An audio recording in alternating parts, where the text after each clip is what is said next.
မင်္ဂလာပါကျွန်တော်တို့ပထမဆုံးအနေနဲ့ကျွန်တော်တို့ PHP project ရဲ့အတွက်ကျွန်တော် XAMPP ကိုဘယ်လို install လုပ်ဖို့ကျွန်တော်ပြသမှာဖြစ်ပါတယ်အဲ့တော့ XAMPP ကို install လုပ်ပုံကိုပြသခင်မှာကျွန်တော် XAMPP ထဲမှာဘာလဲပါလဲဆိုတာသိဖို့လိုပါပထမဆုံး XAMPP ထဲမှာကျွန်တော် Apache ပါတယ် MariaDB ပါတယ်ကျွန်တော်တို့ PHP ပါတယ်အဲ့တော့ကျွန်တော်ပြည့်စုံသွားပြီကျွန်တော် PHP project တခုအတွက်ကျွန်တော် server လေးပါတယ်ကျွန်တော် database တွေပါတယ်လည်းပါပြီသားအဲ့တော့ကျွန်တော် XAMPP ကိုကျွန်တော် download လုပ်မယ်ဆိုရင်ကျွန်တော် XAMPP download cloud ထဲကိုကျွန်တော်ဝင်လိုက်ပါတယ်ပြီးတော့မှသူစပြီးတော့ download လုပ်နေတာကိုတွေ့ရမှာဖြစ်ပါတယ်ကျွန်တော်အခုကတော့ကြိုပြီးတော့ကျွန်တော် download လုပ်ထားလို့ကျွန်တော်ဒါလေးကို cancel လုပ်လိုက်ပါမယ်ပြီးတော့ကျွန်တော်ဒီ download button လေးကိုပြန်ပိတ်လိုက်တယ်ပြီးတော့ကျွန်တော် download စပြီးတော့ကျွန်တော် install ရင်စလုပ်ပါတယ် okay ကျွန်တော် double click နဲ့နှိပ်ပြီးတော့ဖွင့်လိုက်ပါတယ် okay ကျွန်တော်သူ XAMPP installer လာပြီးတော့ပေးတာကိုတွေ့ရမှာဖြစ်ပါတယ်အဲ့တော့ကျွန်တော် installer ကိုနှိပ်လိုက်ပါတယ် okay installer ကကျွန်တော်တို့ download ဖွင့်မလားလို့မေးတယ်အဲ့တော့ကျွန်တော်ဖွင့်ပါမယ်ကျွန်တော် password ရိုက်ထည့်ပါတယ်အဲ့တော့ခဏလေးစောင့်ပါမယ်အဲ့တော့ကျွန်တော်တို့ဒီ XAMPP ကိုကျွန်တော် down တဲ့အခါကျွန်တော်တို့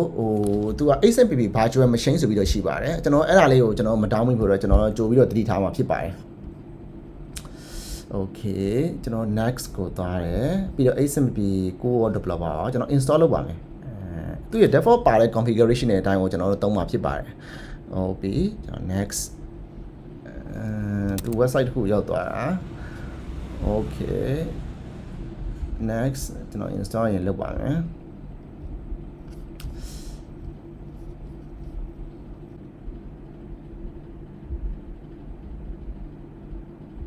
ဟုတ်ကဲ့ပါကျွန်တော်တို့ install လုပ်တဲ့အဆင့်ကတော့ကျွန်တော်ပြီးသွားပါပြီအဲ့ဒါနဲ့ကျွန်တော် XAMPP ကို start လုပ်မှာလားလို့တခါလေးလာမေးပါတယ်ကျွန်တော် okay ကျွန်တော် start လုပ်လိုက်ပါမယ်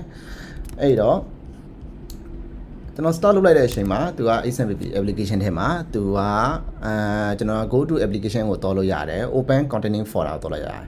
အဲ့တော့ကျွန်တော်ပထမဆုံးအနေနဲ့ manage server ကိုကျွန်တော်အရင်ကြည့်လိုက်ပါမယ်အဲ့ဒီထဲကကျွန်တော် MySQL ကိုကျွန်တော် start လုပ်လိုက်ပါတယ်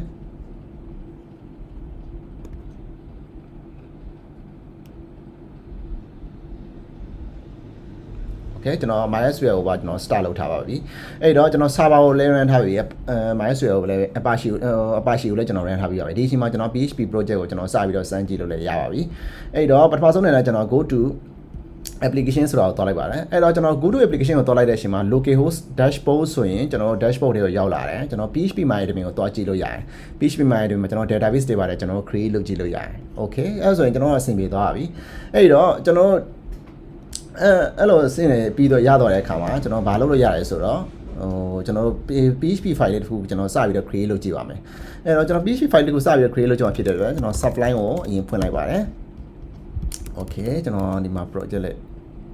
ခဏလောက်ဖယ်ထားမယ်ပြီးတော့မှကျွန်တော် XAMPP ထဲကကျွန်တော်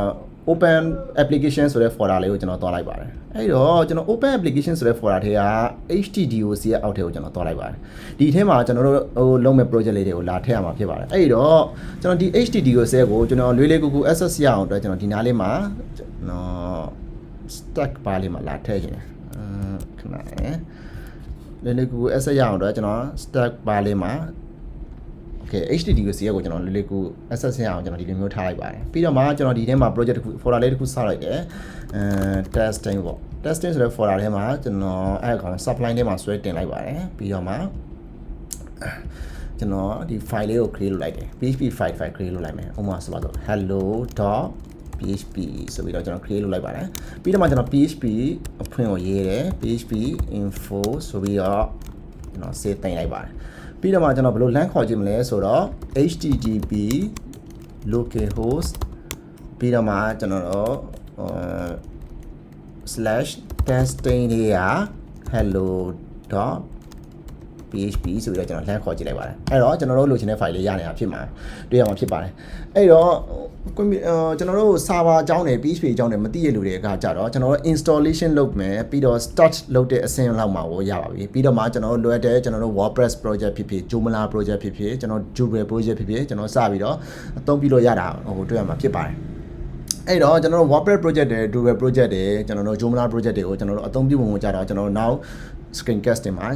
ဆက်လက်ပြီးတော့ကြည့်ရှုနိုင်ပါတယ်ခင်ဗျာ